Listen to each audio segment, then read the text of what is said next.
আমাদের বিল্ডিংয়ে 36টি প্লাট, 31শে ডিসেম্বর ছাদে সবাই মিলে পিকনিক করা হবে। এতে অংশগ্রহণ করা যাবে কিনা? সমস্যা কি? পিকনিক করা না যায় নাকি শরীরে? ছেলেরা বললে না যায়, যাবে না তো।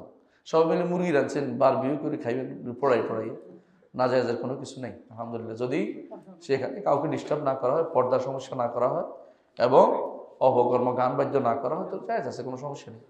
হারাম না থাকলে, হারামের নিউজ না থাকলে জায়েজ আছে। শরীয়তে এগুলিকে নিষেধ করা হয় না। এগুলিকে এত বেশি ইসলামকে আপনি কি পাঞ্চা মনে করবেন নাকি? ইসলাম অবশ্যই কিছু না কিছু কি আছে, এই জায়গাগুলোতে বৈধতা আছে।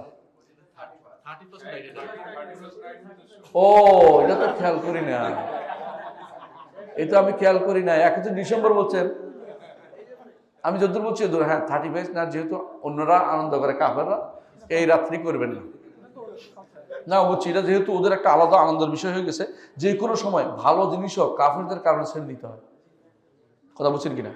কাফেররা করলে ওটার সাথে মিলে যাবে বলে ওটার সাথে আরেকদিন করতে হবে, অন্যদিন করেন। 31শে ডিসেম্বর আপনি 2 দিন পরে করেন বা 2 দিন আগে করেন। 2 দিন কেন বললাম? তাহলে 1 জানুয়ারি বা 1 পালন করা শুরু করে দিবে। দিবস পালন হলে এটা তো জায়েজ নাই ভাই। আমি তো খেয়াল করি না 31 ডিসেম্বর যে আপনার প্রতিবেশীর সাথে সম্পর্ক ঠিক রাখার জন্য না, এটাও জায়েজ আছে, কিন্তু ওই দিন করতে হবে কেন?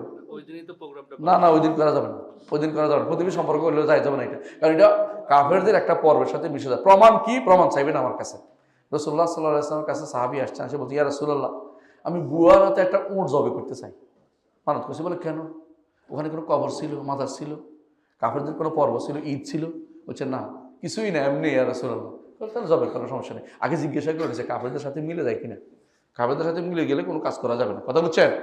আমাদেরকে বৈধ দিন। হ্যাঁ, আমাদের কোনো পর্ব, আমাদের ঈদের দিনে তারা ঈদ করলে আমাদেরকে যায় আসে না, আমাদের কোনো পর্ব না।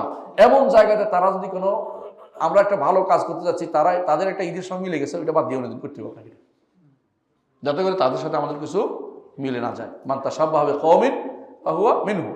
কেউ যদি কোনো জাতির সাথে সম্পৃক্ত থাকে, তাদের মধ্যে অন্তর্ভুক্ত হবে।